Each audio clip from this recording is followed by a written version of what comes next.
자, 우리 복수 해석학을 시작을 하죠. 자, 일단 복수 해석학이라는 과목이 현대 수학에서 어떤 위치를 차지하고 있는지, 그리고 임용시험에서 어떤 위치를 차지하고 있는지를 먼저 생각해보고, 그리고 강의를 시작을 해보겠어요. 일단 복소수는 수학의 입장에서는 굉장히 중요한 학문이에요. 이유는 간단해요. 대수학에도 나오고요, 해석학이랑 겹치고요, 위상도 쓸 수 있고요. 수학에 이 복소수가 안 겹치는 분야가 없어요. 어떤 분야든지 전부 다 복소수랑 겹쳐 있기 때문에 수학적으로는 굉장히 중요한 의미를 갖는 학문이에요. 자, 임용시험으로 돌아옵시다. 임용시험에서는 몇 년 전까지는 복소수가 굉장히 중요했어요. 그런데 최근에는 그 중요성이 조금 떨어졌어요. 이유는 간단해요. 논술형 문제가 사라졌기 때문에. 자, 논술형 문제가 있을 때에는 논술형 문제는 배점이 크기 때문에 자, 이제 2개 이상의 과목이 섞이면 문제를 만들기 좋고 배점이 딱 맞아 떨어져요. 그럴 때 복소수가 굉장히 필요하죠. 어떤 과목이든 붙일 수 있거든요. 자, 그래서 우리 논술형 문제가 수학에서 나올 때에는 자, 최근 몇 년에는 사라지기 몇 년 전에는 수교에서 나왔지만 그전에는 수학에서 논술형 문제가 나왔거든요. 자, 그때는 복소수가 그런 의미에서 굉장히 중요했는데 이제 논술형 문제가 사라졌어요. 그렇다면 그런 유형의 문제를 뺀다면 복소수의 중요성이 조금은 떨어졌죠. 하지만 임용시험에 차지하는 비중이 절대로 작지 않은 과목이기 때문에 여러분이 준비를 잘 해두셔야 돼요. 자, 그런데 이 복수해석학이라는 학문을 자, 이제 다른 과목이랑 연결을 시키지 않더라도 복수해석학이랑 딱 제한을 두더라도 그 자체로 굉장히 방대한 내용을 갖고 있는 학문이에요. 엄청나게 내용이 많아요. 자, 그런데 임용시험에서는 복수해석학만으로 제한을 하면 나오는 주제가 좀 제한이 되어 있어요. 자, 그래서 아마 다른 선생님 강의는 어떻게 할지 모르겠지만 제 예상은 대부분의 선생님들은 그 중점적으로 나오는 부분을 위주로 강의하시리라 믿어요. 아마 그렇게 해야 시간이 짧고 빨리 해결할 수 있거든요. 저도 그래서 그렇게 강의를 할까 생각해 봤는데 자, 우리는 항상 우리만의 무기를 갖고 있어야 돼요. 이게 항상 제가 주장하는 거거든요. 다른 사람 하는 거 똑같이 해서 다른 사람보다 앞서갈 수 없거든요. 우리만의 무기를 갖고 있는 게 굉장히 중요하기 때문에 자, 다른 선생님들이 이쪽 많이 강의하지 않기 때문에 제가 조금 더 신경 써서 강의하는 부분이 있어요. 혹시 문제를 풀다가 이쪽 내용이 필요하면 여기서 중점적으로 문제가 나오지 않을 거예요. 하지만 이쪽 내용이 필요한 부분이 문제가 나온다면 분명히 우리한테 유리한 게 있을 것이다. 그래서 복소수의 제일 처음 복수수체의 기본 성질부터 시작을 할 거예요. 그래서 오늘 첫날은 3개의 강의를 할 건데 전부 다 복수수체의 성질에 관련된 얘기를 할 건데요. 자, 주제는 복수수체의 성질이 여러분이 기하학적으로 잘 와닿는 부분이 있으면 계산 없이 빠르게 이렇게 될 것이다 라고 짐작할 수 있는 부분이 있어요. 자, 그 부분을 익히는 것이에요. 또 하나는 복소수의 계산 분명히 지저분하고 까다로워요. 근데 그 계산을 안 하면 안 돼요. 여러분들이 그 계산 연습도 분명히 해야 돼요. 임용시험에서는 최대한 계산이 간단하게 문제를 내지만 혹시 모르기 때문에 그런 계산 연습도 좀 해야 되기 때문에 어떻게 계산하는지 그 계산하는 요령과 복소수의 문제를 기하학적인 관점을 가지고 이건 계산하지 않아도 이렇게 될 거야 라고는 관점을 갖게 하는 것이 일단 이 1장을 강의할 때 저희 목표예요. 자, 그러면 이쪽을 공부해 두면 자, 일단 다시 말할 거예요. 이쪽에서 오늘 강의에서 직접적으로 임용시험 문제 나오진 않을 거예요. 하지만 임용시험 문제에 나오는 주제의 문제를 풀다 보면 오늘 강의한 내용이 필요할 수 있다. 자, 그러면 여러분은 뭐 하는 거죠? 다른 사람보다? 다른 사람은 열심히 계산을 할 때 난 계산 없이 이건 명백히 바로 나갈 수 있는 거예요. 자, 현재 임용시험은 답안지가 있기 때문에 계산 과정을 답안지에 쓸 일이 없어요. 식 쓰고 답 쓰고 넘어가야 되거든요. 자, 그래서 요 1장을 강의하는 목표는 다른 사람은 열심히 계산할 때 난 이거 명백히 딱 답을 쓸 수 있고 그러면 그 주제의 문제를 풀 때에도 최소한 시간이라도 아낄 수 있는 똑같은 문제를 푼다 하더라도 시간을 아낄 수 있고 아니면 다른 사람은 계산을 못 하는데 나는 계산을 할 수 있는 자, 그런 걸 생각하게 하는 강의가 이 1장의 강의예요. 그래서 이 1장의 강의는 자, 오늘 하루를 끝낼 건데요. 다시 말씀드리지만 여기서 문제가 나오니까 여기서 꼭 공부해야 돼, 그건 아니에요. 다른 주제를 다룰 때 도움이 될 수 있는 내용이다. 따라서 뒤에 문제를 좀 많이 풀 건데요. 그 문제를 굳이 꼭 처음부터 풀고 나갈 필요 없어요. 다른 뒤에 공부를 하면서 틈틈이 한 번씩 바라보면서 이런 생각을 할 수 있구나, 이렇게 여러분이 해줄 수 있으면 될 거예요. 자, 그런 문제들이 3강에서 우리 나올 거예요. 일단 1강, 2강에서는 그런 관점 없이 계산으로 문제를 풀다가 3강에 가서 앞에서 계산으로 풀었던 문제를 이런 관점으로 보니까 이거 명백하네? 계산할 필요가 없었네? 이걸 여러분이 느끼게 될 거예요. 자, 일단 오늘 강의를 시작을 해봅시다. 자, 우리가 다루는 R2, 실선형 공간은 체가 아니죠.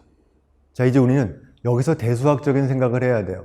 R2라고 하는 집합은 덧셈과 스칼라 곱이 있어요. 그렇죠? 그건 스칼라 곱은 곱셈이 아니기 때문에 체가 아닌 실선형 공간에 끝이 나요. 자, 저거는 R2라고 쓰면 다변수 해석학의 대상이에요. 해석학으로 본다면.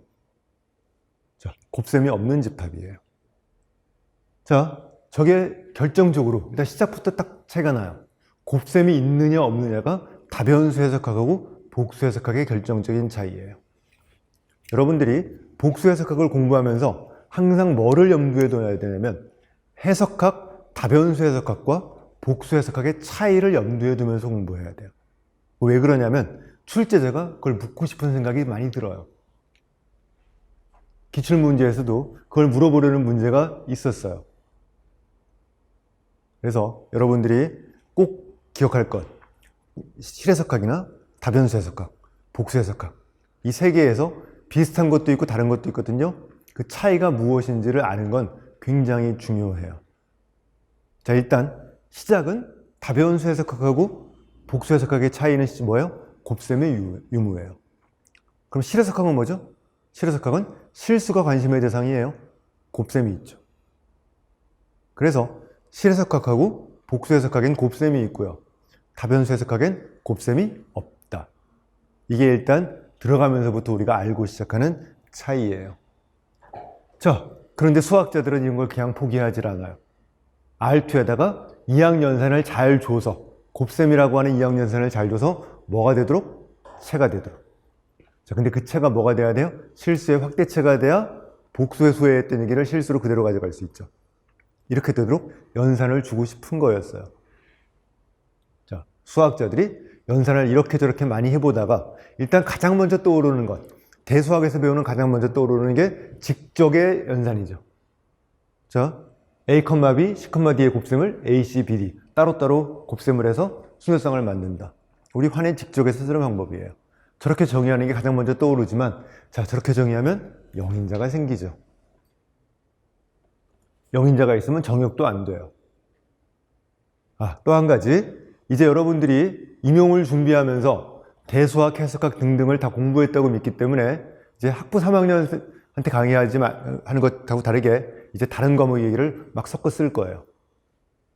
자, 그렇게 해야 여러분들이 복수수를 바라보는 관점이 좀 더 풍성해지기 때문에, 자, 저건 정역이 안 되기 때문에 저렇게 연산을 정의하는 건 논외예요, 이제.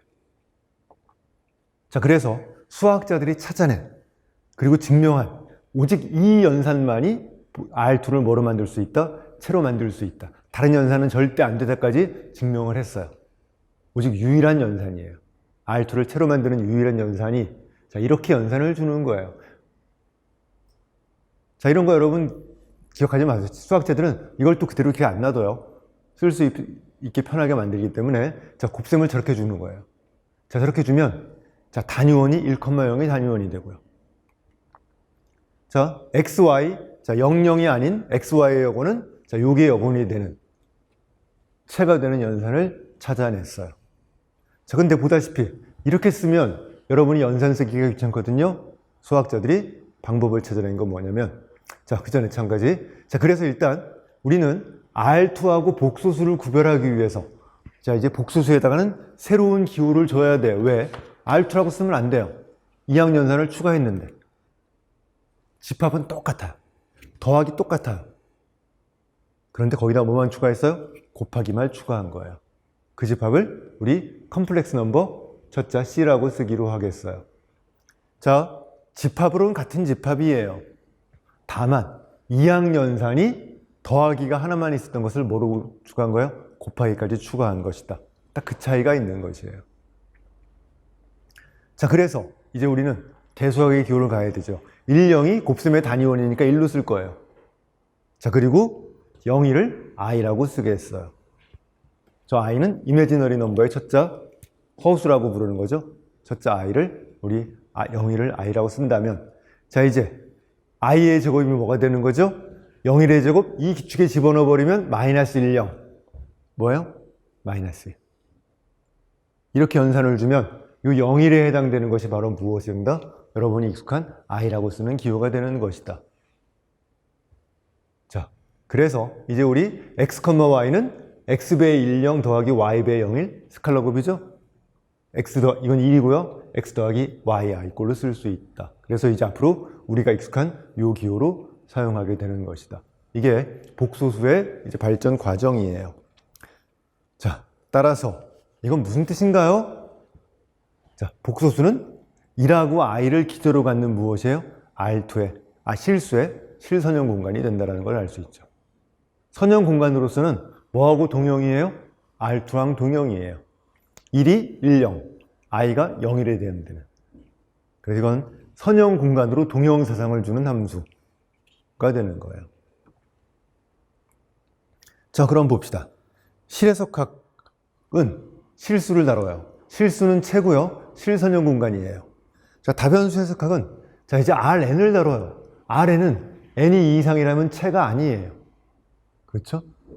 밑줄이 좀 아래로 가 있지만 채가 아니고요. 실선형 공간이고요. 복소 해석학은 복소수를 다루고 저건 채이면서 실선형 공간이면서, 자, 이제 복소수 자체가 채니까 그걸 스칼라채로 본다면 복소선형 공간이 되는 거죠.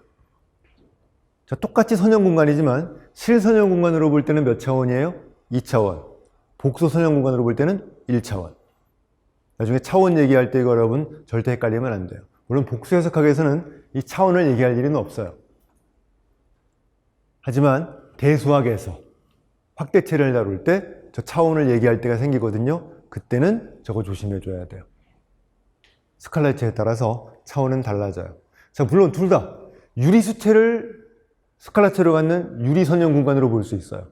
그럼 둘 다 뭐죠? 무한차원. 이렇게 되는 것. 자, 이제 우리는 저 세 개의 집합이 전부 다 거리의 관점으로 본다면, 자, 이제 우리 거리의 관점이 중요해요. 우리 해석학은, 여러분이 다루는 해석학은 무엇을 기준으로 얘기하고 있어요? 거리를 기준으로 모든 걸 재고 있어요. 무슨 거리죠? 유클리드 거리라고 부르는 것. 그래서 유클리드 거리란 가지고 우리 본다면 저 세 개의 집합은 전부 다 완비적인 거리 공간이에요. 자, 완비거리 공간, 동치말이 굉장히 많은데 우리는 뭐로 쓸 거냐면 코시 수열이 수렴하는 거리 공간이다 라고 사용할 거예요. 자, 해석학에서는 완비적이다 어떻게 정의했죠? 실수의 완비성, 유료유개인 집합은 상한을 갖는다. 근데 복소수에서는 그게 안 되는 이유가, 자, 좀 이따 간단히 볼 거예요. 복소수에서는 순서 관계가 없어요. 부등식을 쓸 수 없다라는 게 복소수의 굉장히 중요한 특징이에요. 따라서 위로 6이라는 말을 못해요. 그래서 그때 그런 경우에 부등호를 쓰지 못하는 집합에서 우리가 동치인 명제로 사용하는 게 뭐죠? 코시수열은 수렴한다. 자, 근데 이 세 개의 집합은 극한과 연속에 관한 논의는 거의 비슷해요. 이거는 거의 달라지질 않아요. 이유는 좀 이따가 문제를 풀다가 잠깐 등장을 할 거예요. 자, 근데 문제는 저 다변수 해석학은 나눗셈이 불가능하죠. 곱하기가 안 되는데 나눗셈을 할 수는 당연히 없는 거예요. 그렇죠? 더군다나 다변수 해석학은 정의역은 2차원, 공역은 3차원. 그럴 수도 있어요. 차원이 달라. 정의역과 공역의 차원이 다를 수도 있어요. 나눗셈은 당연히 불가능해요.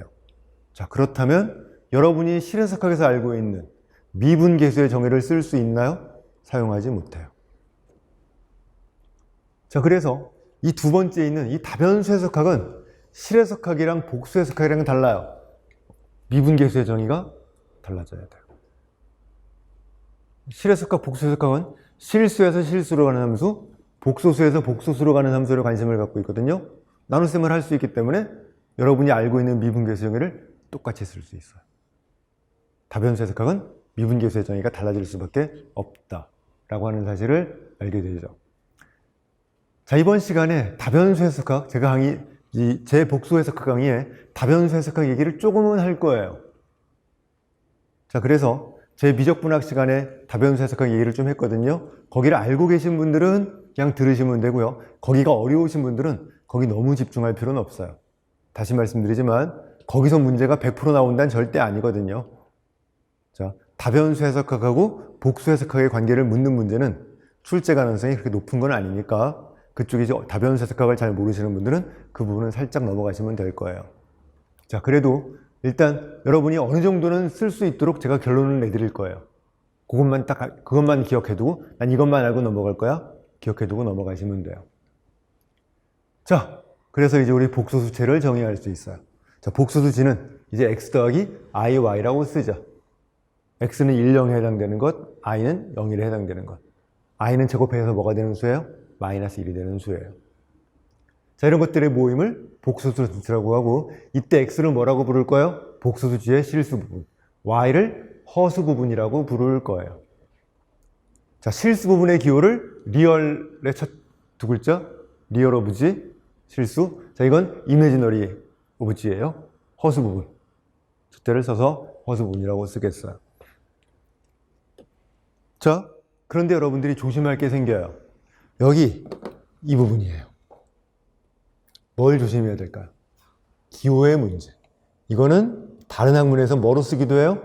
함수의 이미지. 자, 그래서 함수의 이미지를 써야 될 일이 있으면 여러분들이 복수해석학에서는 절대 저 기호를 쓰면 안 돼요. 함수의 이미지 어떻게 써야 되죠? 이때는 복수해석학은 f의 a 이렇게 써야 돼요. 이거를 이미지 오브 f라고 이렇게 써버리면 함수 f의 뭐예요? 허수 부분. 완전히 다른 뜻이 되어버려요. 그래서 이거 여러분 답안을 쓸 때 주의해야 되는 것 한 가지. 자, 또 한 가지가 뭐냐면 복소수의 허수 부분은 실수예요. 절대 허수가 아니에요. 허수 부분에다 뭐를 곱하는 거죠? 허수 부분에 i를 곱한 게 이게 허수가 되는 거지. 허수 부분 자체는 뭐가 되는 거예요? 실수인 거라는 거 잊지 말아주세요. 자, 평상시에 안 틀려요. 이상하게 이런 것들이 꼭 결정적일 때, 시험 볼 때 이상하게 실수를 해요. 나 절대 이런 실수 안 해? 그런 장담하지 마세요. 여러분들이 시험 보고 나면 내가 평소에 절대 하지 않던 실수를 그때 하는 게 시험이기 때문에 이거 주의해 주세요. 허수 부분은 실수라는 것.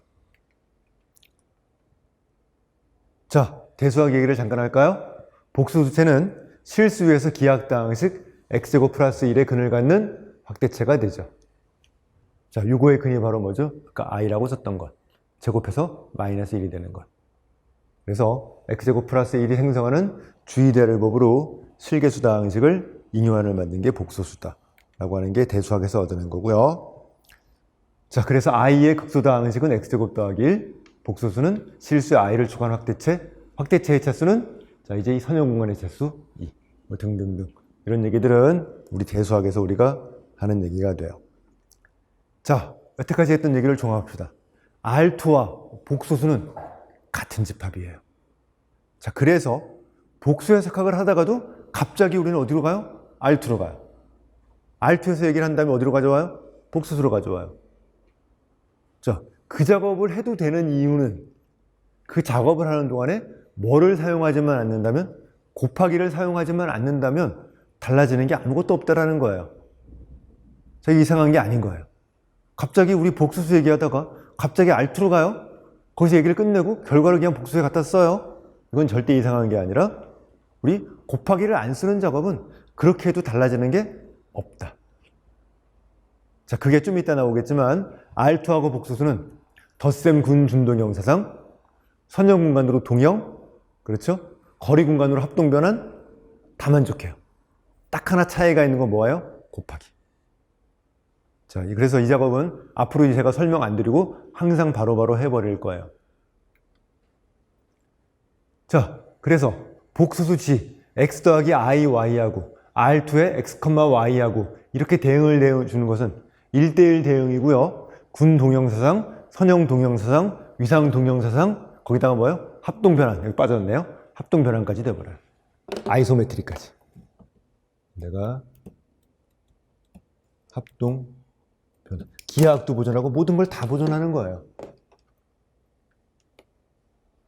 자, 그래서 이제 우리는 무엇이에요? 곱셈을 사용하지 않은 모든 성질이 같은 집합이라는 걸 이용해서 우리가 생각을 해 나갈 거예요. 자, 잠깐 다른 얘기를 합시다. 지금 하는 얘기는 그냥 여러분이 수학을 가르치는 선생님이기 때문에 상식으로 알아두시라고 하는 거니까 그냥 듣고 잊어버리세요. 수학자들이 절대 R2를 채로 만든다면 포기하지 않았겠죠. 3차원 이상의 집합도 Rn도 우리 뭐예요? 채로 만들고 싶어요. 그래서 연산을 주려고 노력을 했어요. 자, 그 결과 3 이상일 때는 절대로 채로 만들 수 없다를 증명을 했어요. 그래서 Rn을 채로 만들 수 있는 경우는 딱 두 가지 경우. n이 1일 때 실수체, n이 2일 때 복소수체. 나머지는 절대로 채가 될 수 없다. 자, 그나마 채에 가장 가깝게 만들 수 있는 게 n이 4인 경우는 어디까지는 가능해요? 나눗셈 1까지. 곱셈에 대한 교환 법칙을 빼고 나면 좋은 성질을 모두 갖는.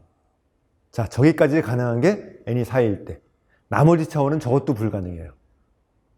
자, 증명이 아주 어려운 건 아니에요. 자, 4차원만 빼고 나머지 차원 증명이 어려운 건 아니지만 굳이 우리가 그걸 이 시간에 할 수는 없기 때문에 그건 넘어갈 거고요. 그럼 4차원 수, 4차원의 요 나눗셈 1이 되는 수가 바로 뭐냐면 해밀턴 수라고 부르는 거예요.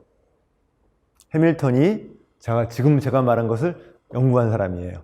Rn을 채로 만드는 방법을 연구했는데, 자, 4차원일 때 여기까지 가능하다. 자, 우리 복수수랑 똑같아요. A 더하기 IB까지가 복수수였죠? 여기다가 JC 더하기 KD. 이건 A, B, C, D. 순서상하고 1대1 대응을 주는 건데요. I, J, K 전부 다 제곱하면 마이너스 1이 되고요. 근데 문제는 I 곱하기 J가 K. J 곱하기 I가 K가 아니라 마이너스 K. 이렇게 되는 연산을 갖는 거고요. 자, 이 곱하기는 여러분이 익숙할 거예요. 대수학을 공부했다면 사원수군의 곱셈하고 똑같은 곱셈이에요. 자, 저렇게 곱하기를 주면 우리 나눗셈만이 된다는 것까지 우리 증명이 돼 있다. 나머지는 저것도 불가능하다. 자, 수학자의 상식 정도로 생각해 주시고 넘어가시면 돼요. 이거는 임용시험에 절대 안 나와요. 자, 이제 우리 복소수의 실수 부분을 주는 함수. 복소수에다가 리얼을 붙이면 어디로 가는 함수예요? 실수로 가는 함수. 저 함수를 다른 말로 한다면, 자, 이제 복소수는 뭐랑 거의 비슷해요? R2랑 거의 비슷하죠? 여기서 실수로 보내는 정사형이에요. x, y를 어디로 보내는 거죠? x로. x 더하기 iy는 x, y로 생각할 수 있고 그걸 x로 보내는 거니까 앞부분으로 보내는 정사형이에요. 허수 부분은 뒷부분을 보내는 정사형. 자, 파이2라고 부르는 것. 그래서 여러분들이 위상수학이나 대수학에서는 저 리얼 파트라고 주는 저 함수를 파이1이라고 쓰던 함수예요. 이미 여러분이 익숙한 함수예요. 그렇죠? 파이1 x, y. 얘들 함수가 리얼 파트고요. 자, 저 함수는 전사 덧셈군 준동형수성이고 실선형 변환이고 연속함수고 열린함수고 닫힌함수는 아닙니다. 이게 여러분들이 다른 과목을 공부하면서 저 파이1의 성질로 기억해 줘야 되는 것. 자, 여기 열린함수이자 닫힌함수가 아니라는 건 우리 위상수학에서 공부하는 부분이에요. 자, 이건 위상수학에서 여러분이 이 주제로 한번 공부해 보시고요. 기출문제로 한번 출제가 됐던 거예요. 파이1이 닫힌함수가 아니라는 것. 꽤 옛날에. 자, 그러면 저거의 리얼 파트, 파이1의 커널이 뭐죠? 커널은 뭐냐면 IY들이에요. Y는 실수들. 허수축이 되는 거죠. 우리가 허수축이라고 부르는 것. 자, 저거는 복소수에 뭐가 돼요? 당연히 덧셈 부분군. 왜? 전사, 군, 준동형사의 커널이니까 정역의 덧셈 부분군. 자, 부분 공간. 선형 공간의 커널이니까 부분 공간. 등등이 된다는 건 우리가 알 수 있어요. 자, 마찬가지로 이미지너리 파트로 보내주는 허수 부분으로 보내주는 함수는 파이2에 해당되는 것이고요. 똑같이 요 성질을 갖고 있죠. 커널만 보시면 허수 부분의 커널은 실수축이라고 부르는 것, 우리가. 실수. 자, 덧셈 부분군, 부분 공간, 그리고 무엇까지 돼요? 복소수의 부분체까지 되어버려요. 이런 성질을 갖고 있어요. 자, 이건 아까 말씀드린 거죠. 허수 부분은 실수이고요. 복소수가 아니라는 것 여러분이 고요. 자, 이제 계속 강조했지만 저 R2하고 복소수의 대수적인 성질의 차이가 무엇을 유도해요? 해석학의 차이를 유도해요. 여러분들이 이제 앞으로 복수 해석학을 공부하면서 어디에 초점을 두고 봐야 돼요? 복수 해석학을 공부하다가 실해석학이랑 항상 비교를 해야 돼요. 비교하지 않고 공부하면 안 돼요. 뭐가 똑같고 뭐가 달라지는지. 자, 그건 출제 가능성이 분명히 있는 주제이기 때문에. 근데 그 차이의 원인은 딱 하나. 곱하기가 있느냐 없느냐부터 시작을 하는 거예요. 그게 차이를 조금씩 벌리다가 나중에는 완전히 달라 보여요. 이렇게 되는 게 이제 복수 해석학을 공부하면서 여러분들이 이제 공부할 굉장히 중요한 주제예요. 자, 정리 1.1.12 여러분이 이미 다 알고 있는 정리들이죠. 특별히 설명할 건 없을 거예요. 그렇죠? 자, 일단 보시면 더하기는 우리 선형 공간의 더하기, R2의 더하기랑 똑같아요. 이제는 곱하기가 추가가 됐다는 것이고요. 자, 덧셈에 대한 기하학적 의미는, 자, 이제 우리는 복소수가 주어지면, G1이란 복소수가 주어지면 똑같아요, R2랑. 원점에서 어디까지로 가는? G1으로 가는 벡터로 볼 수 있어요.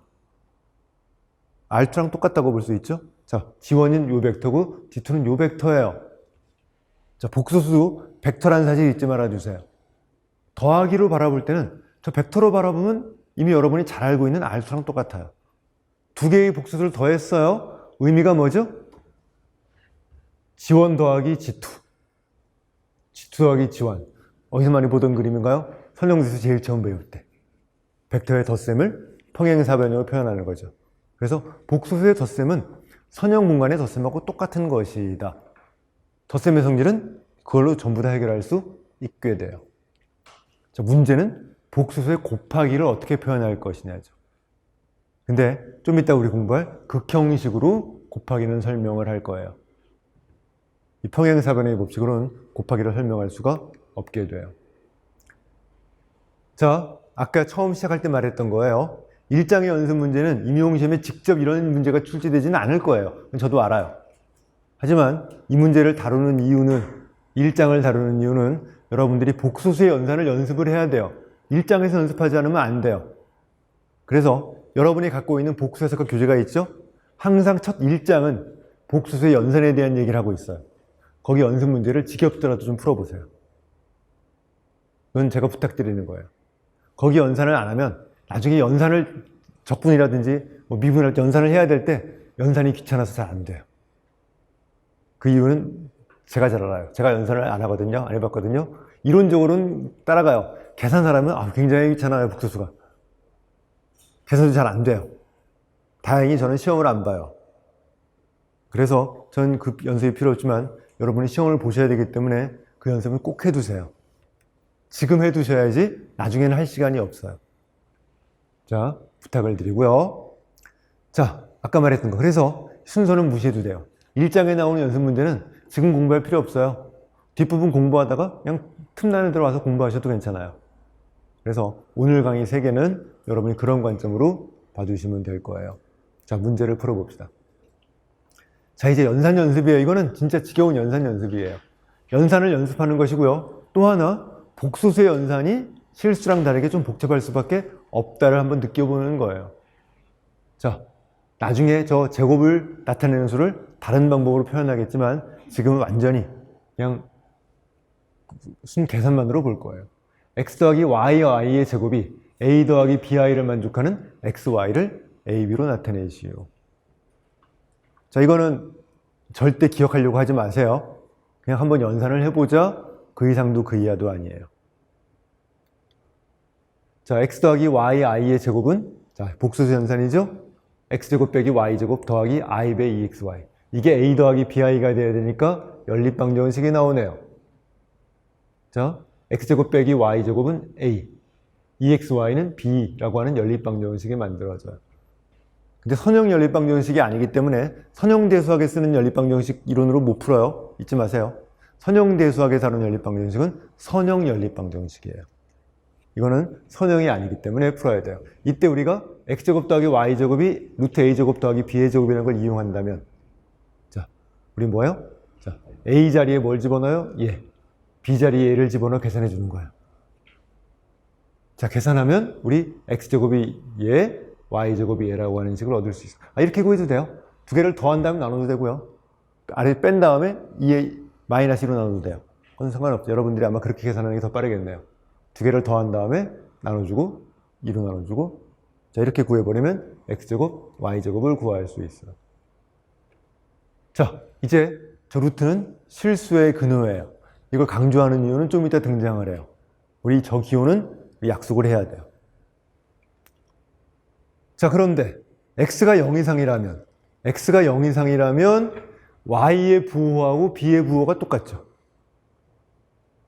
x가 음수라면 y의 부호와 b의 부호는 반대예요. x가 음수예요. b가 양수면 y는 음수. b가 음수면 y는 양수. 이렇게 돼야 되거든요. 자, 제 수업 시간에 부호를 표현하는 함수를 사인이라고 쓰거든요.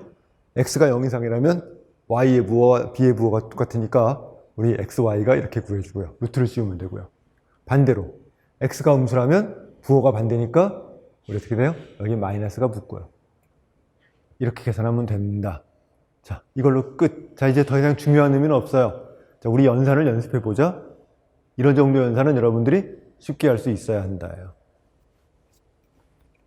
이런 연산이 힘들어지면 곤란해요. 반드시 연습해 주기 바라고요. 자, 그리고 넘어갑시다. 자, 이번도 빠르게 지나갈 거예요. 아까 말했던 걸 확인해 보자요. 아까 제가 뭐라고 그랬죠? 복소수는 부등식을 줄 수 없다. 좀 더 일반적으로 가는 거예요. 부등식과 비슷한 식도 못 줘요. 자, 부등식과 비슷한 식을 순서관계라고 불러요. 전순서관계라고 불러요. 순서관계를 줄 수 없는 걸 확인해 보자. 그냥 이건 여러분 그 결과만 기억해 주시면 되고요. 안 봐도 돼요. 자, 그냥 순서관계를 줄 수 없다고 말만 하고 제가 안 보여드리면 섭하니까 한번 보여드리는 것밖에 없어요. 그래서 이거는 읽지도 마세요. 그냥 넘어갑시다. 절대 임용심이 안 나와요. 자, 해석학 처음 시작할 때 순서관계를 얘기했거든요. 순서관계에 대한 얘기를 좀 알고 있으면 사실은 여기서 끝이에요. 전순서관계가 되려면 마이너스가 뭐가 돼야 돼요? 음수가 돼야 되는데 양수다 모순이다 끝나거든요.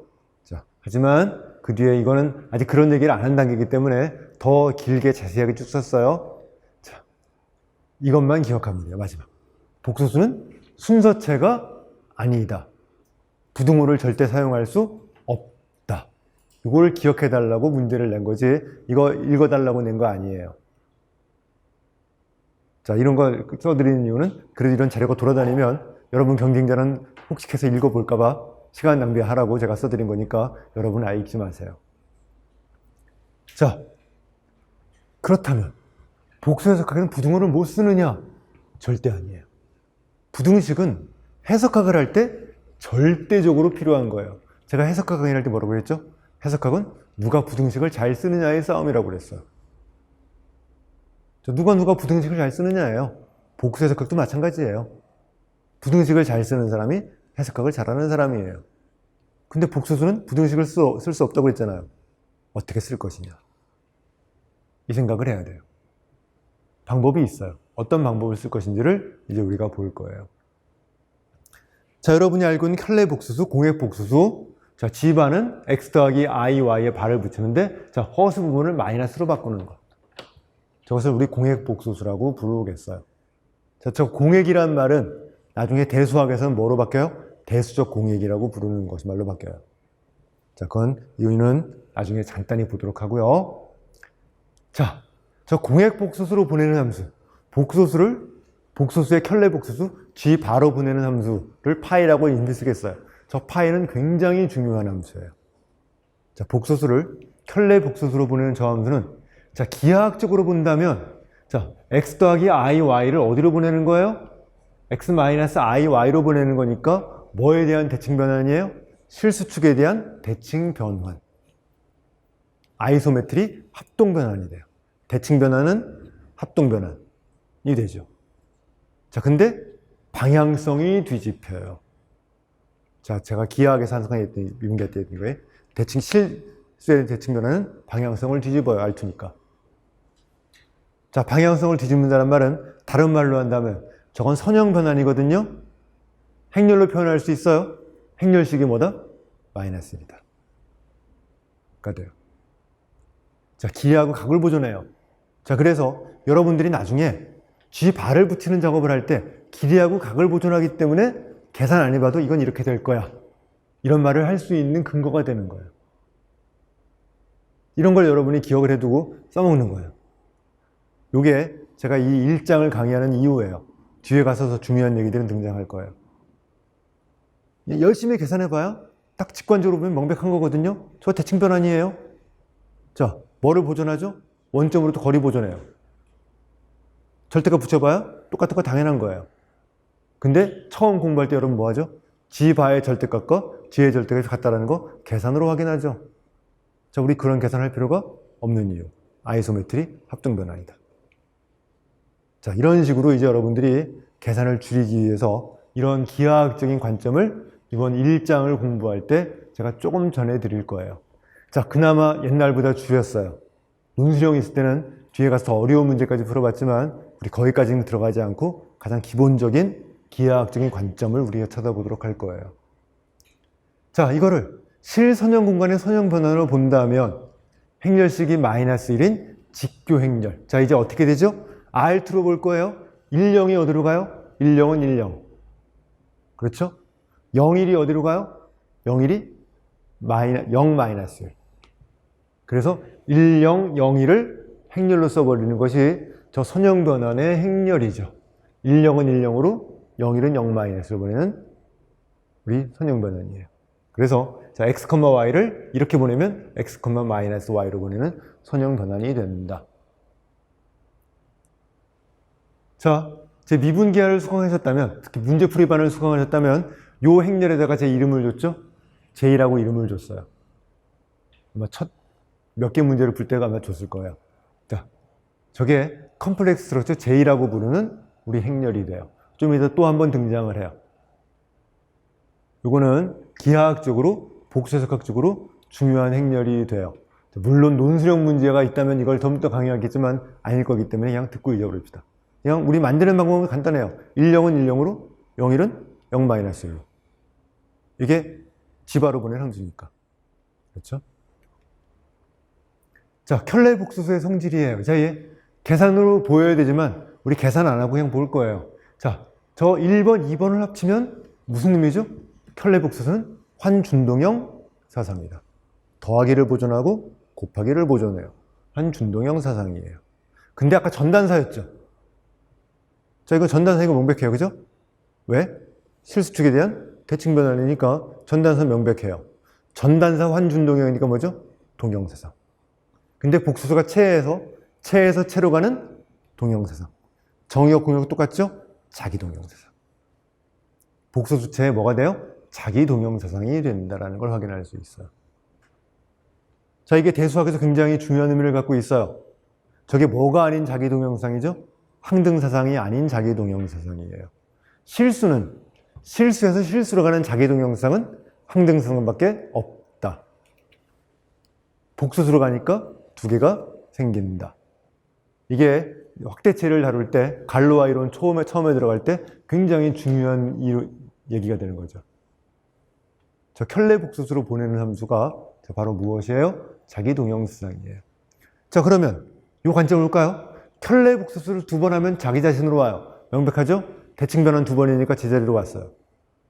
자, 이건 뭔 의미예요? 이 파이라는 함수가 자기동형사상분의 원수로 본다면 위수가 몇이다? 2다. 합성함수 2번 했더니 뭐가 됐어요? 제자리로 돌아왔어요. 자, 위수 2짜리 우리 자기동형사상분의 원소가 된다. 자, 그래서 좀 이따 합치면 다른 게 없기 때문에 복소수에서 복소수로 가는 자기동형상분은 저 파이가 생성하는 순환근과 동형이다. 2개밖에 없다. 위수 2짜리 순환근이다. 이렇게 가는 게 대수학에서 나중에 여러분이 공부해야 되는 얘기가 되는 거죠. 자, 이제 요 계산은 우리가 굉장히 자주 쓸 거예요. 2분의 G 더하기 G바. 이거 무엇이에요? G의 실수 부분이에요. 자, 아까 그림 보면 명확해요. 자, 얘네 둘을 더하면 어떻게 돼요? 실수 부분만 2번 갈 거예요. 그렇죠? 자, 평행사 변형의 법칙. 자, 얘네 둘을 빼면 어디는 사라져요? 실수 부분 사라지고 어떻게 되죠? 우리 이 길이의 2배가 나오죠. 그렇죠? 그래서 이거 계산해보지 않더라도 저 그림으로 보는 기하학적으로 자꾸 쳐다보면 답이 바로 나와요. 자, 그래서 G에서 G바를 빼면 허수 부분의 2배가 되는데 I가 붙어 있거든요. I를 없애야 허수 부분이 되죠. 그래서 2I로 나눠야 돼요. 자, 여러분 이거 I가 있고 오고 달라요. I가 없으면 허수 부분 곱하기 뭐예요? I까지 있어요. 이걸 나눠줘야 허수 부분만 남아요. 자, 이 식은 여러분들이 앞으로 굉장히 두고두고 잘 써야 되는 식이에요. 필요할 때 써먹어야 돼요. 자, G바는 G바가 G랑 똑같다? G가 뭐다? 실수다.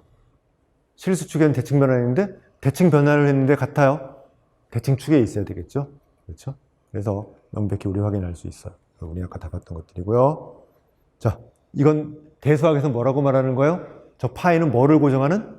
실수를 고정하는 자기동형사상이다. 라고 하는 갈로와 이론에서 중요한 언어로 표현이 되는 거죠. 자, 그래서 그 얘기는 다 끝났네요. 저 파이는 대수학적으로 실수를 고정하는 우리 환동형사상이 되고요. 그렇죠? 자, 이제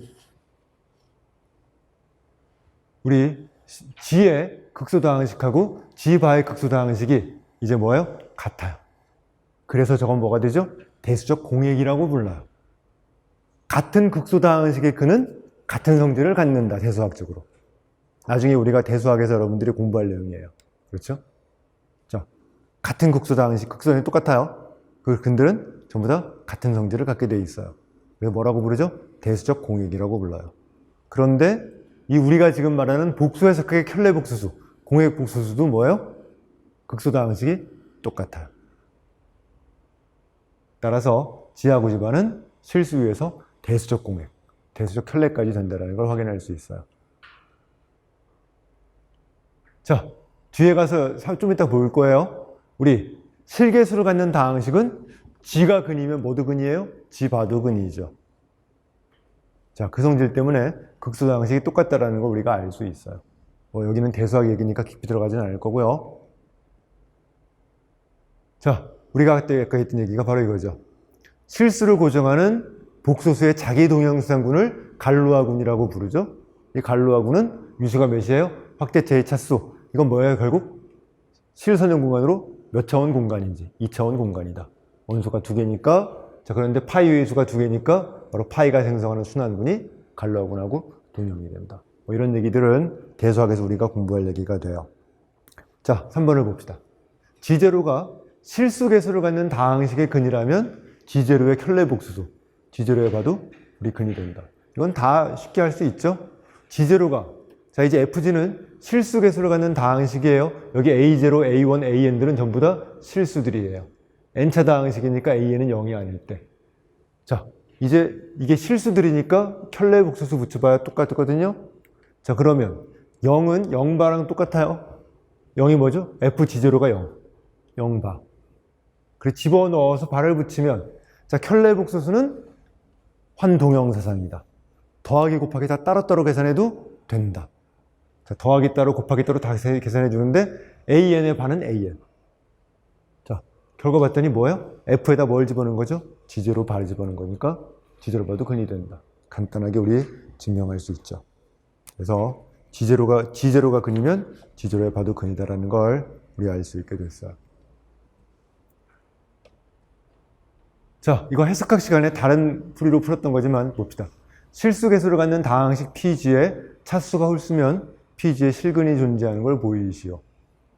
자, 한참 뒤에 우리가 증명할 대수학의 기본 정리를 생각할 거예요.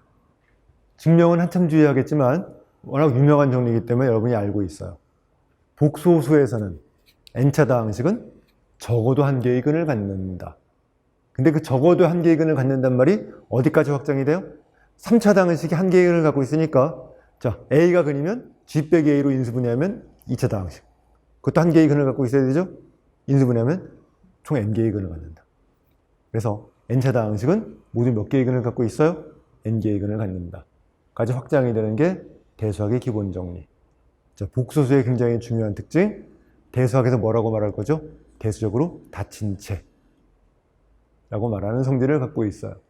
자, 이때 이것은 N개의 근이라는 말은 중근도, 자, 3중근도 몇 개로 보는 거예요? 3개. 중근을 다 따로따로 개수로 보는 것이고요. 자, 증명은 나중에 4.3.5에서 다룰 거예요. 정리 4.3.5에서 다룰 거고요. 자, 대수학인데 대수학적인 증명보다 복수 해석학인 증명이 조금 더 쉽기 때문에 여러분한테 강의할 때는 쉽기 때문에 학부 수준에서는 복소수로 증명을 해요.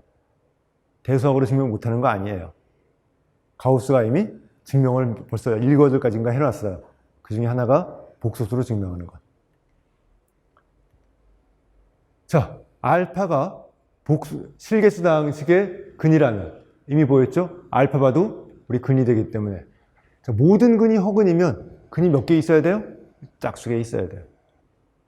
알파가 근이면 알파가 근인데 알파하고 알파는 다르죠. 근데 몇 차 다항식이에요? 홀수차 다항식. 대수학의 기본 정리에서 근이 몇 개 있어야 돼요? 홀수개. 따라서 모순이다. 끝. 라고 그러죠. 실근이 존재하고 실근이 얼마큼 있다도 알 수 있어요? 홀수개에 있다는 것도 알 수 있어요. 하나 아니면 3개 아니면 이렇게 가야 돼요. 2개 있을 수는 없다는 걸 알 수 있게 돼요. 자, 이제 이런 문제는 사실은 대수학에서 필요할 거예요. 하지만 계산을 해봅시다. 2 더하기 i는 다항식, 4차 다항식 PG의 근이에요. PG의 근을 전부 다 구하시오. 자, 4차 다항식을 인수분해하는 거 어렵기 때문에 근을 하나 알려준 거예요. 자, 그럼 어떻게 되는 거냐면, 자, 우리 근을 2개를 알려준 거예요, 사실은. 복소수기 때문에. 자, 그래서 2 더하기 i가 근이니까 2 빼기도 i가 근이 된다. 우리 다항식은 뭐로 나눠진다? 자, G 빼기 2 빼기 i 곱하기 G 빼기 2 더하기 i. 이 2개 2차 다항식으로 나눠진다. 자, 그 다음 작업은 뭐죠? 4차 다항식을 2차 다항식으로 나눗셈을 하는 것. 해야 돼요. 여러분 할 수 있어야 돼요. 이 작업은 대수학에서도 필요하고요. 복수 해석학에서도 나중 한참 뒤에 가서 우리 유수 계산을 한다든지 할 때 필요해요. 그래서 복수 다항식의 나눗셈 여러분이 연습해야 돼요. 이 문제는 그걸 연습해달라고 내는 문제예요. 자, 안 떨어져도 괜찮아요. 나눗셈 알고리즘에서 나머지가 있어도 괜찮죠? 그렇죠? 저 다항식의 나눗셈으로 우리 요 결과를 얻을 수 있어요. 자, 제가 제시하는 방법은 요거예요. 대수학 시간에 설명했지만 다항식을 전부 다 쓰면 쓸 게 너무 많아요. 그래서 저는 뭐만 쓰는 방법을 택해요? 개수만 쓰는 방법을 택해요. 자, 이거 뭐로 생각할 거예요? 마이너스 30 더하기 19g 더하기 3g의 제곱 마이너스 5g의 3승 더하기 g의 4승을 뭐로 나누는 거예요? 우리 5 이거죠? 자, 이거 5g 이거 5인데 이거 오타요 여기. 잠깐만. 이게 여기 g 빼야 돼요. 오타가 들어가거든요. 나중에 수정해서 올려드리겠어요.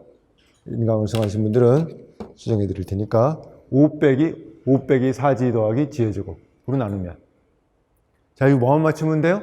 최고차만 맞추면 되죠. 1로 1을 만들고 계산해서 빼주고 마이너스를 넣었으니까 맞춰주고 자, 이렇게 하는 계산. 그냥 우리가 숫자들을 하는 계산하고 똑같이 생각하면 된다. 자, 이건 여러분들이 연습을 해주셔야 돼요. 제가 수업 시간에 또 할 수는 없어요. 그래서 이 계산을 보시고 연습을 꼭, 자, 뭐 그렇다고 굉장히 많이 할 필요는 없어요. 할 줄만 알면 돼요. 왜? 이 문제가 반드시 나온다 절대 아니거든요.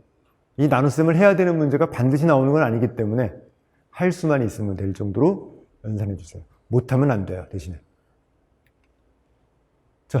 자, 그랬더니 어떻게 됐어요? 몫이 딱 g의 제곱 빼기 g 빼기 6으로 떨어졌네요. 나눠 떨어지니까 뒤에 나머지는 없죠? 나눠 떨어지지 않으면 나머지는 몇 차 이하의 다항식이에요? 1차 이하의 다항식. 2차 다항식 나왔으니까 나머지는 1차 이하의 다항식이다. 채 F를 개수로 갖는 다항식환의 나눗셈 알고리즘이에요. 자, 근데 이게 인수분해가 쉬워요. 자, 그래서 근을 전부 다 찾을 수 있죠. 자, 이 문제가 중요한 게 아니고 이 문제는 나눗셈을 연습을 하자라는 걸 알려드리려고 낸 문제니까 이 문제는 잊어버리시고요. 나눗셈만 여러분들이 연습을 해주시면 돼요. 자, 그 다음에 이제 절대값이라고 부르는 것. 자, 이게 별게 아니라 복소수하고 어디까지의 거리예요? 원점까지의 거리를 뭐라고 부르죠? 절대값이라고 부르자예요. 자, 사실은 거꾸로죠. 절대값을 정의한 다음에 이게 뭐가 된다? 거리가 된다고 거꾸로 설명해야 되지만 이미 여러분들이 알고 있으니까 원칙적인 설명보다 반대로 갔어요. 그래도 괜찮을 거예요, 우리는. 자, 이제 아까 했던 얘기예요. 복소수체는 순서체가 아니에요. 따라서 부등식을 쓸 수가 없어요. 근데 부등식은 굉장히 중요해요. 자, 그렇다면 부등식을 어떻게 쓸 것이냐? 자, 이제 지금까지 우리가 했던 함수들을 이용할 거예요. 유용한 함수. 정의역은 복소수인데 공역이 뭐인? 실수인. 근데 함수가 아주 나쁜 함수라면 의미가 없어요. 좋은 성질을 갖는 함수에다가 함수를 붙여버리면. 자, 함수 값이 뭐죠? 실수. 실수로 뭐 할 수 있어요? 부등식을 쓸 수 있어요. 자, 그래서 이제 그동안 우리가 봤던 함수가 좋은 함수가 이제 절대값, 실수 부분, 허수 부분. 지반은 안 돼요. 공역이 뭐가 아니죠? 실수가 아니니까. 이 세 개의 함수가 복소수에서 실수로 가는 좋은 성질을 갖는 함수들이에요. 자, 저거를 이용할 거예요. 자, 일단 봅시다. 얘네들의 성질은 말했어요. 덧셈, 군, 준동형, 사상. 더하기를 보존해요. 이거 여러분 잊지 마세요. 나중에 계산할 때 지금 더하기 보존한다를 배웠는데, 공부했는데 계산할 때 못 써먹으면 안 돼요. 근데 계산할 때 여러분들이 자꾸 잊어버려요. 실수 부분, 허수 부분은 덧셈, 군, 준동형, 사상이다. 덧셈은 따로따로 계산해도 된다예요. 계산으로 확인해 보지 않아도 우리는 알아요. 대수학을 했기 때문에. 그렇죠? 자, 이걸 대수학을 모르는 상태로 한다면 다 보여줘야 돼요. G 더하기 W의 실수 부분은 G의 실수 부분 더하기 W의 실수 부분이다를 계산을 해봐야 되지만 우리 계산하지 않아도 명백한 거예요. 자, 뒤에 나오겠지만 절대값은 뭐를 보존해요? 곱하기를 보존해요. G 곱하기 W의 절대값은 G의 절대값 곱하기 W의 절대값. 그래서 절대값은 곱하기를 보존하는 함수. 실수 부분, 허수 부분은 더하기를 보존하는 함수다. 이거는 여러분이 기억을 해두세요. 자, 나중에 문제를 풀 때 더하기를 보존을 시켜야 돼요. 절대값 붙여 계산하면 안 돼요. 절대값 붙이면 뒤에 나오겠지만 삼각부등식을 써야 돼요. 등호로 안 가요. 부등식을 써도 되면 괜찮아요. 자, 부등식으로 해결할 수 있으면 절대값 붙여도 돼요. 근데 등식으로 해결해야 돼요. 그럼 절대값 붙이면 안 돼요. 더하기를 해결할 때. 실수 부분이나 허수 부분을 써야 돼요. 자, 이런 식으로 여러분들이 문제를 푸는 아이디어가 이런 말들에 들어있어요. 이런 거 함부로 넘기지 마시고요. 이런 말들을 기억하고 있다가 필요할 때 딱 떠올리시면 돼요. 자, 그런데 더군다나 저 세 개는 전부 다 뭐예요? 연속함수. 자, 저걸 가지고 이제 우리 쓸 거예요. 자, 절대값의 장점은 곱셈을 보존하고요. 삼각부등식을 쓸 수 있어요. 실수 부분, 허수 부분은 삼각부등식 같은 부등식을 쓸 수가 없어요. 저 삼각부등식의 위력은 여러분들이 해석학을 할 때 느껴봤을 거예요. 우리 입술론 델타론법의 핵심이죠. 그렇죠? 그래서 절대값을 붙여 해결하는 건 곱셈을 보존하고 삼각부등식을 만족한다는 장점. 자, 곱하기는 따로따로 계산하면 되고요. 더하기는 뭐로 처리해요? 삼각부등식. 그래서 절대값은 곱하기 더하기를 다 동시에 다룰 수 있어요.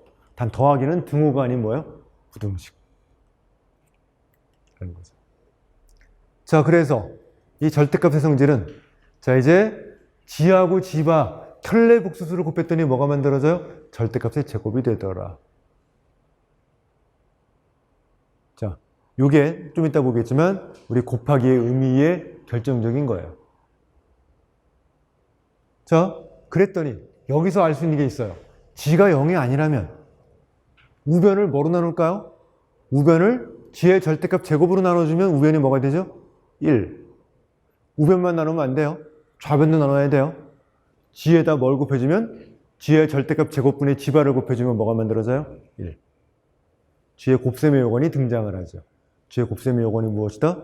지의 절대값 제곱분의 지바다.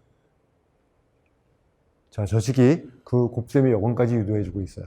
곱하기를 보존해주고요. 자, 그 다음에 자, 지의 절대값은 지바의 절대값하고 지의 절대값 똑같죠.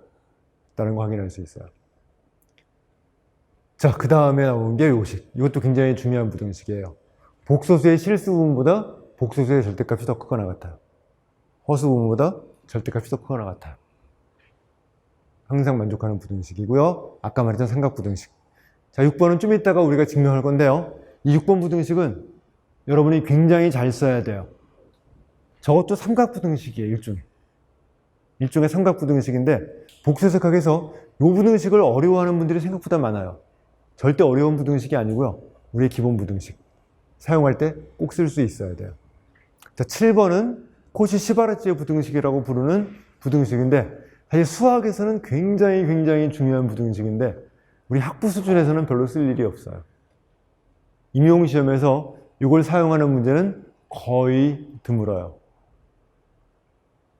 자, 오늘 한번 쓸 거예요. 3강에서 딱 한 번 쓸 거고요. 그 뒤로도 거의 안 나올 거예요. 하지만 이 부등식 자체는 수학자들이 굉장히 사랑하는, 굉장히 자주 쓰는 부등식이에요. 그렇게만 알아두시면 돼요. 그런데 우리는 별로 쓸 일이 없다라는 것. 자, 아까 얘기했던 거죠. 지의 요거는 지의 절대값분의 지바라고 하는 사실을 알 수 있게 돼요.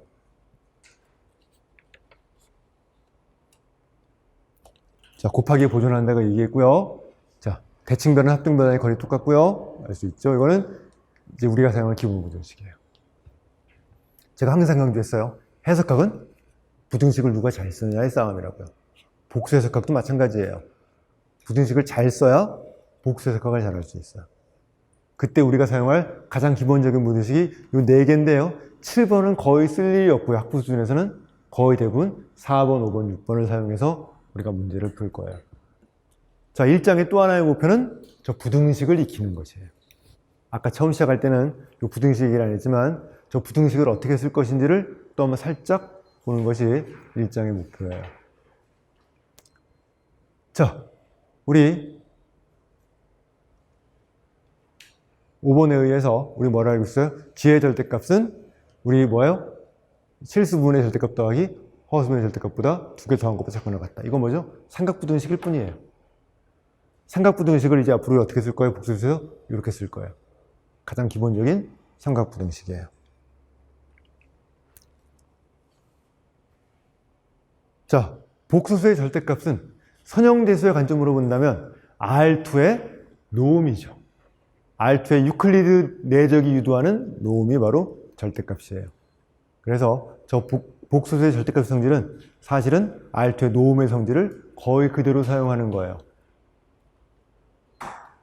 그래서 x 더하기 iy의 절대값은 R2에서 x, y의 노음. 자, 저 노음이 무엇을 유도하죠? 유클리드 거리를 유도하죠. 그래서 이건 무슨 의미예요? 복소수와 실수는 R2는 거리로 똑같은 거리를 사용합니다. 아까 말했던 합동 변환이 된다. 자, 이 중요한 함수는 위상 동형수상이자 뭐예요? 아이소메트리예요. 저 합동 변환이란 걸 최대한 우리가 이용하면 계산 없이 굉장히 많은 걸 계산할 수, 결과를 알 수 있다가 되는 거예요. 자, 지금까지 걸어봅시다. 우리 유리수는 순서체이지만 완비적이지 않다라는 걸 해석학 시간에 배웠어요. 실수는 순서체이면서 완비적이에요. 순서체라는 건 부등호를 사용할 수 있어요. 복소수는 순서체가 아닌데 완비적이에요. 자, 이때 완비적이라는 얘기는 아까도 말했지만 코시수열이 수렴한다 라는 얘기로 쓸 거예요. 자, 여기 뭐 자세한 얘기 안 하겠어요. 나중에 그냥 수열 얘기를 따로 할 거니까 여기는 그냥 넘어갑시다. 자, 아까 봤던 부등식을 증명해 볼 거예요. 정리 1.1.6의 6번 부등식을 증명해 봅시다. 근데 사실은 저거 증명하지 않아도 알아야 돼요. 이렇게 나와야 돼요. 자, 지금 현재 명백으로 보이나요? 자, 저기 명백으로 보이나요?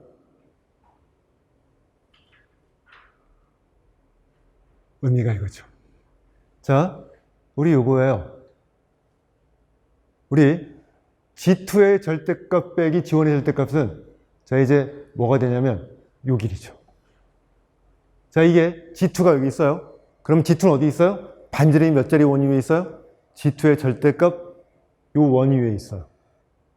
G1은 어디 있어요? 반지름이 G1의 절대값인 요 원에 있어요. 그럼 여기가 G1의 절대값, 여기가 G2의 절대값이 있을 거예요.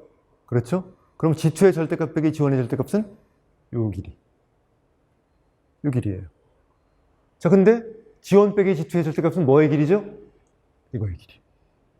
당연히 뭐가 더 커요? 이게 더 크죠. 자, 언제 똑같아요? 자, 이제 등호 언제 성립하죠? 그것도 계산 없이 알 수 있어요. G1, G2가 똑같은 요 선분상에 있으면, 반지선에 있으면, 그때는 요 길이랑 뭐가 똑같아요? 요 길이 똑같죠. 자, 이걸로 끝이에요, 사실은. 우리는 저걸로 끝나요. 왜? 저거 증명하라고 문제 안 나오거든요? 근데 우리 어떻게 할 수 있어요? 저 그림이 눈에 보이면 뭐가 돼요? 계산 안 해도 명백한 거예요. 자, 요게 1장에서 제가 여러분한테 보여드리고, 강의에 알려드리고 싶은 거예요. 뭐하러 계산해요? 명백하잖아요. 이 길이보다 이 길이가 더 긴 거 명백해요. 그죠? 자, 등호가 언제 성립해요? G1, G2가 원점에서 반직선을 그렸을 때 같은 반직선에 있으면 같아요. 같은 반직선이 없으면 같을 수가 없고 더 커져요. 끝. 자, 이렇게 여러분이 생각을 해달라는 거고요. 자, 그 뒤는 이제 계산을 하는 거예요. 자, 계산도 한번 봐둬야 돼요. 계산의 요령이 있어요. 영도하기라고 제가 부르는 것. G1은 G1에다가 G2를 더했다 빼서 이렇게 만든 다음에 삼각부등식을 하나 만들어요. 삼각부등식이죠? 이항하면 G1의 절대값 빼기 G2의 절대값보다 뭐가 더 크거나 같아요? G1 빼기 G2의 절대값이 크거나 같아요. 똑같은 방법으로 G1과 G2의 위치를 바꿔요. 대칭성이죠? G1, G2의 위치를 바꾸면 G2의 절대값 빼기 G1의 절대값은 G2의 빼기 G1의 절대값이야. 근데 얘는 뭐랑 똑같죠? 얘랑 똑같죠. 자, 근데 얘네들의 값은 뭐죠? 절대값이 똑같은 두 개의 실수예요. 하나가 플러스고 하나가 마이너스예요. 따라서 자, 어떤 걸 택하더라도 이쪽이 더 커요. 절대값 붙여도 이쪽이 더 크다. 이게 대수학적인 증명. 어렵지 않지만 우리 이런 과정을 할 필요가 없는 게 머릿속에 이 그림만 떠올리면 명백한 거예요. 자, 그래서 여러분들이 이런 관점으로 전부 다 계산하려고 하지 말고요. 1장에 있던 것들은 이런 걸 한번 익혀보자요. 자, 7번을 봅시다. 삼각부등식을 이용해서 G의 절대값이 1 이하가 된다면 G의 제곱 더하기 1의 절대값이 최대값이 2인 걸 보일 거예요. 자, 일단 최대값이 존재할까요? 자, 유상수학의 성질을 쓸 거예요. 연속함수예요. G의 제곱 더하기 1 연속함수고요. 절대값 연속함수거든요. 연속함수는 컴팩트 집합을 보존한다. 컴팩트 집합으로 보내요. 자, 정의역은 반지름이 1자리 원 내부와 경계까지 다 들어있죠? R2의 컴팩트 집합에서. 공역은 실수의 컴팩트 집합으로 가요. 실수의 컴팩트 집합이니까 뭐가 존재해요? 6의 닫힌 집합. 6의 집합이니까 상한이 존재하는데 닫힌 집합이니까 상한이 하한이 된다. 이렇게 되는 거죠. 그래서 최대값은 존재해요. 자, 이런 생각들이 이제 여러분들이 복수 해석학을 하면서 쭈루룩 같이 나와준다면 다른 과목 공부가 이제 완성이 되는, 위상수학, 해석학 등등이 같이 완성이 되는 거예요. 그래서 복수 해석학을 강의할 때는 처음에는 제가 이런 얘기를 많이 해요. 좀 지나면 이런 얘기 할 게 없죠. 복수 해석학만 집중할 거예요. 1장이니까 이런 얘기를 해드릴 거예요. 자, 그럼 봅시다. G1의 제곱 더하기 1의 절대값은 자, 이제 무엇이에요? 삼각부등식. 원래는 1의 절대값이지만 빼버린 거죠. 그렇죠?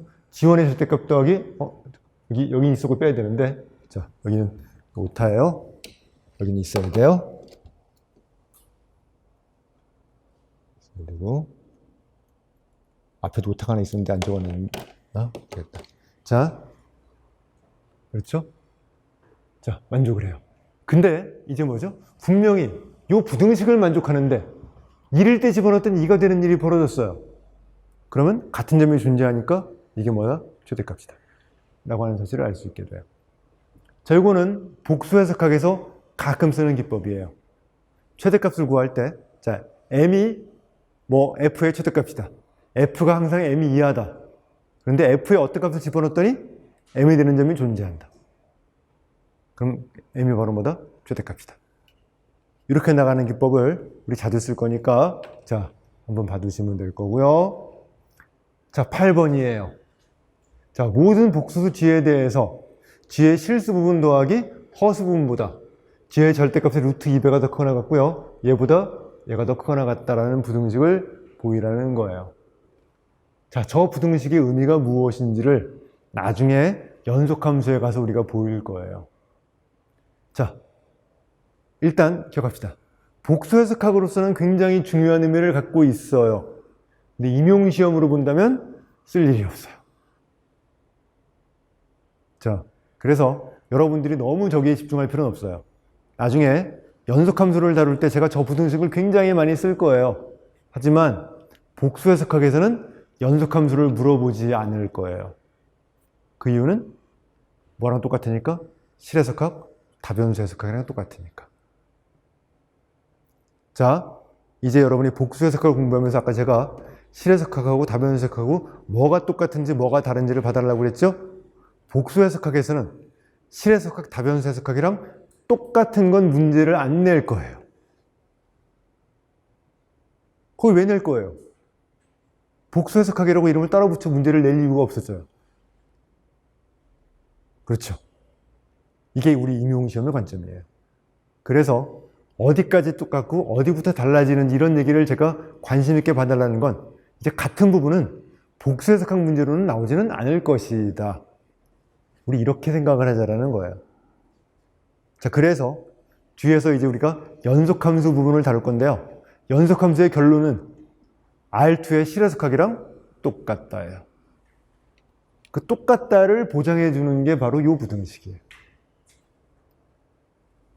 자, 실해석학이랑 우리 복수해석학은 연속함수를 다루는 부분, 균등연속까지 똑같아요. 연속, 균등연속은 거의 차이가 없다. 이 부등식 때문에.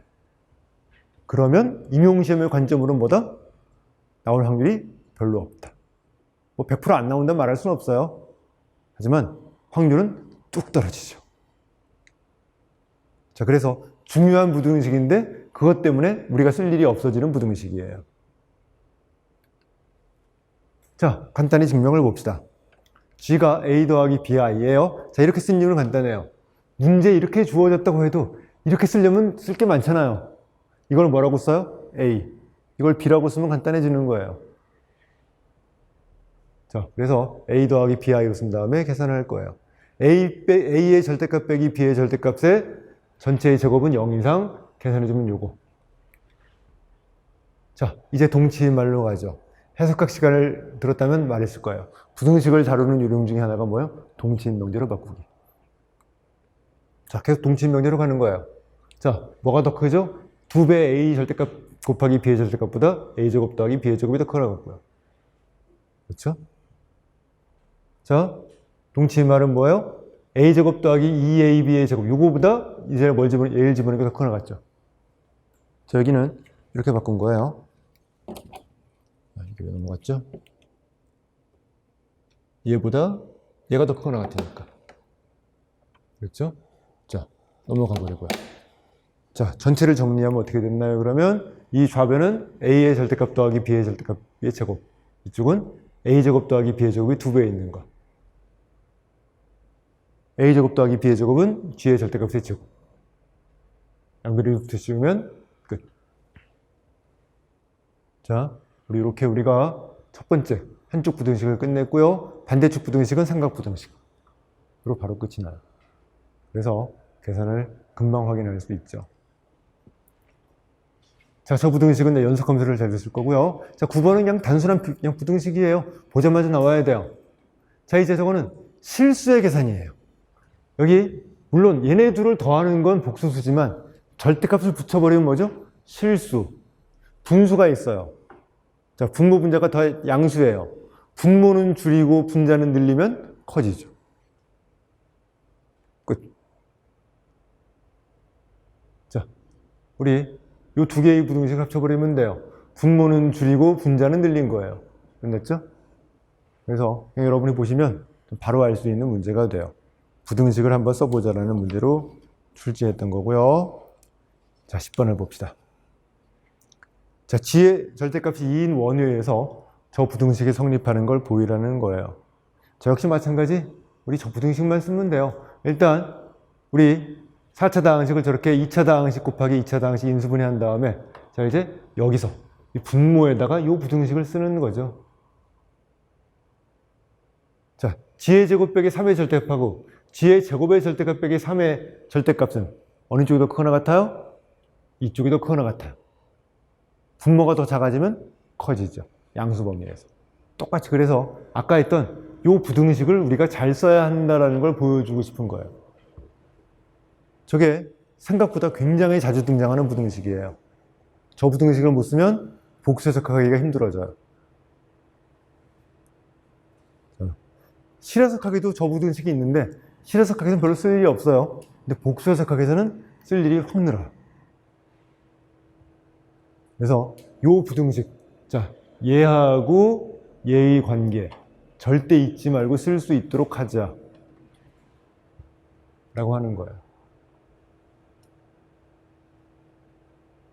그래서 우리 계산을 할 수 있죠. 근데 g가 반지름 2짜리 원위에 있으니까 이건 2거든요. 2 빼기 3의 절대값 1. 2 빼기 1의 절대값 우리 이게 뭐죠? 그래서 뭐 하나가 어디 플러스 아니었던가 싶고 뭐 계산이 틀렸나 본데 어디 오타가 있을 것 같아요. 계산해 보시면 어디 오타가 있나?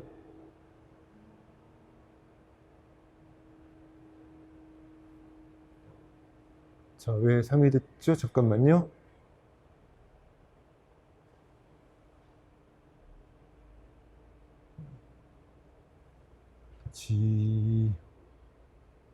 자, 이거는 제가 어딘가 실수를 한 것 같아서 써볼게요. 이거는 제가 자, 2 빼기 1은 1. 아, 제곱이 죄송해요.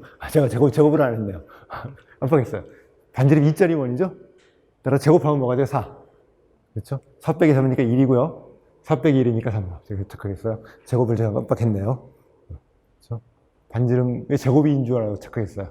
반지름이 2니까 제곱을 해야 돼서 우리 저건 맞았네요. 자, 11번을 봅시다. 자, 11번은 g의 절대값이 1보다 작을 때 1 빼기 g분의 g의 리얼 파트가 마이너스 2분의 1보다 크다라는 걸 보이는 건데요. 저 계산보다 중간에 뭔가 내가 사용한 게 하나 있어요. 그거를 여러분이 포인트를 잡아주시면 돼요. 자, 동치인명제로 갈 거예요. 자, 실수 부분이 마이너스 2분의 1보다 크다. 그렇죠? 자, 따라서 이 항에서 실수 부분 더하기 2분의 1이 0보다 크다. 그죠? 그 다음에 중요한 게 뭐냐면 아까 뭐를 보존해요? 실수 부분 더하기를 보존해요. 이 2분의 1이 어디로 들어가요? 괄호 안으로 들어가요. 여러분이 기억할 거 첫 번째 하나. 당연한 건데 여러분이 문제를 풀다가 여러분 못하면 안 돼요. 그래서 여러분이 요거 하나 기억해 줘야 돼요. 여기서 이렇게 넘어가는 거. 괄호 안으로 2분의 1이 들어갈 수 있다. 이유는 리얼 파트는 무엇을 보존하는 함수다? 더하기를 보존하는 함수다. 이미지너도 마찬가지예요. 자, 이걸만 하면 문제가 풀리는데 저거 못해서 문제를 못 푼다면 얼마나 억울해요. 꼭 기억해 주세요. 그래서 2분의 1이 괄호 안으로 들어가는 이유 하나 기억해 주시고요. 자, 그랬더니 계산이 달라졌네요. 2분의 1배, 요거의 리얼 파트가 양수예요. 그러면 2분의 1 없어도 되죠? 저게 양수예요. 그러면 이제 어떤 말을 할 수 있어요? 요게 양수인 것만 보이면 되죠.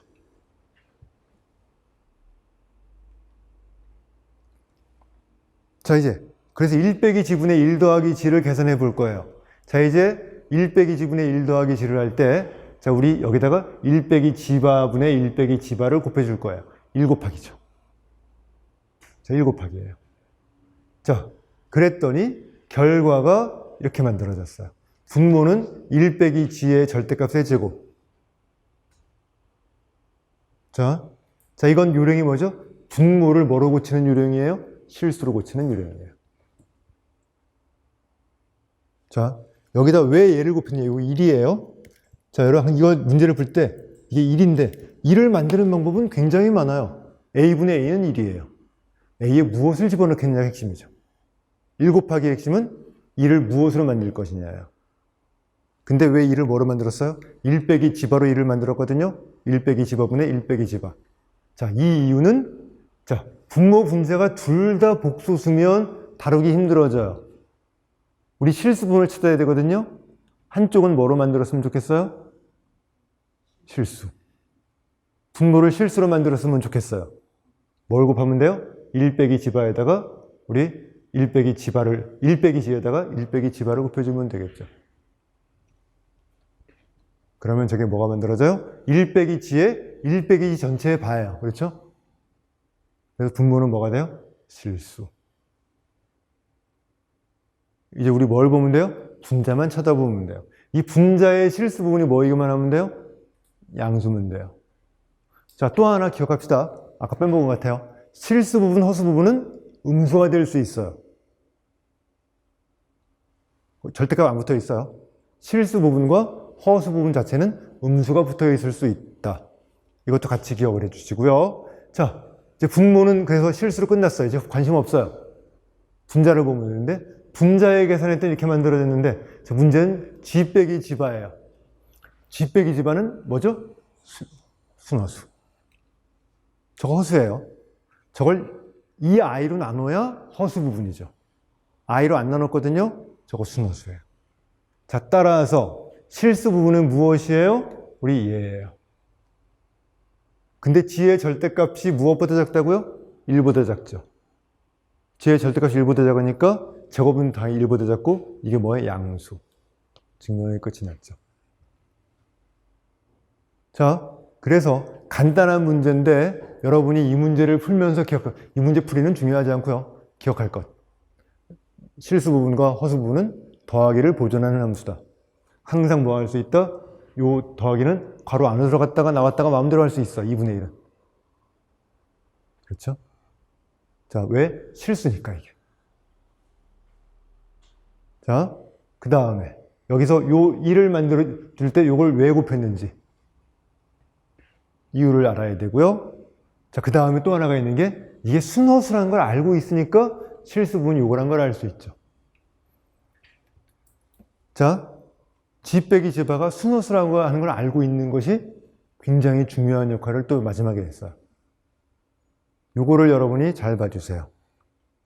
자, 우리 복소수 문제를 다룰 때 어떤 특정한 복소수가 실수인지 허수인지 순허수인지를 아는 건 굉장히 중요한 조건일 때가 있어요. 항상 그런 건 아니에요. 그런 경우가 있어요. 자, 문제를 하나 봅시다.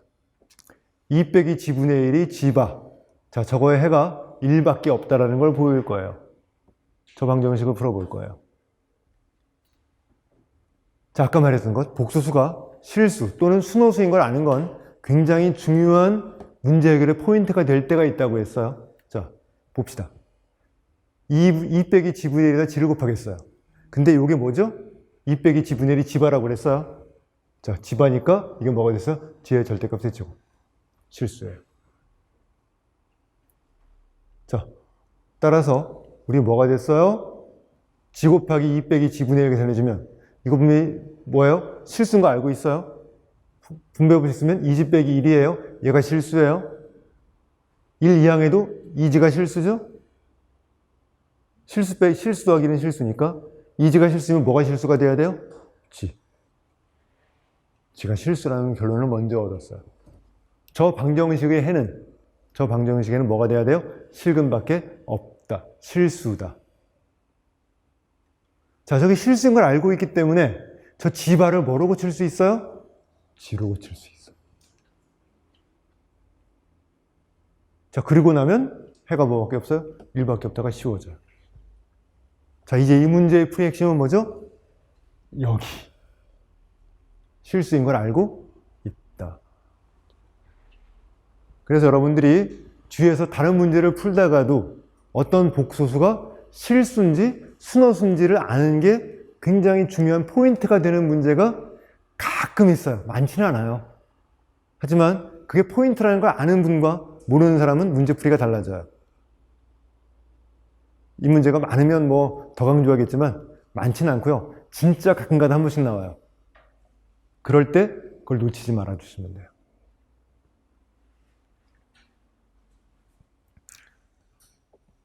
자, g의 절대값이 1 이하일 때 g 빼기 1의 절대값 더하기 g 더하기 1의 절대값이 2배의 루트 2 이하인 걸 보일 거예요. 자, 양변이 모두 양의 실수죠. 자, 따라서 제곱한 게 자, 왼 좌변의 제곱이 8 이하인 걸 보이면 돼요. 그렇죠? 자, 나머지는 단순한 계산이에요. 이제 쭉 등으로 쭉 계산하는 거예요. 아까도 말했지만 우리 계산 연습이라고 그랬죠? 우리 쭉 계산해주면 자, 무엇을 보이면 돼요? 얘가 무엇 이하인 걸 보이면 돼요? 8 이하인 걸 보이면 돼요.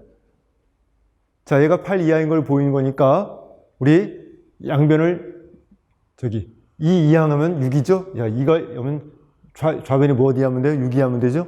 2로 나누면 얘가 3 이하인 걸 보이면 되죠. 자, 이제 이 계산을 한번 해야 된다는 거죠. 저런 계산을 못하면 문제를 못 푸는 문제가 가끔 있어요. 임용시험은 그런데 이렇게 복잡한 계산을 시키지는 않을 거예요. 그런 문제를 내지는 않겠지만 자, 우리 저런 계산 연습은 해둬야 돼. 어려운 계산은 아니에요. 단순한 계산일 뿐이죠. 계산 여러분 쭉 따라가 보시고요. 제가 설명하지 않을 거예요. 자, 이제 마지막 목표가 정해졌죠? 자, 그런데 자, 됐어요. g의 절대값의 제곱 더하기 g의 제곱 빼기 1의 우리 절대값. 자, 이제 뭐죠? g 절대값이 1 이하니까 이게 무엇 이하가 돼요? g의 절대값 이하가 된다는 거 확인할 수 있어요. 자, 그래서 g의 절대값 더하기 1 이하가 되는 거. 죄송해요. 삼각부등식이에요. 여기는 말을 잘못했어요. 요거 이하가 되죠? 삼각부등식. 자, 따라서 우변이 3 이하가 되니까 부등식이 성립한다는 걸 보일 수 있게 됩니다. 자, 어려운 기법은 하나도 없는 단순한 계산 문제예요.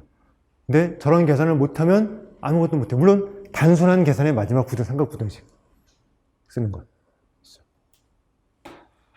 자, 이 계산을 못하면 이런 문제를 못 풀게 돼요.